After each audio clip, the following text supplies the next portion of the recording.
পান পাতা শঙ্খ ঘোষ।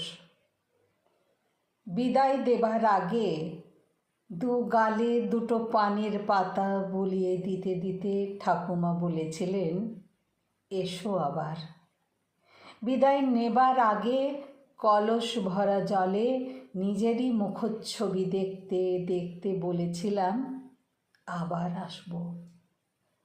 তারপর যুগের পর যুগ ধরে লগি ঠেলতে ঠেলতে আসছি তো আসছি, আসছি তো আসছি। তার আর শেষ হয় না। প্রতীক্ষায় পথে পড়ে আছে সুপুরি গাছের ভাঙা ডাল, পান পাতা, ঝুমকো জবা।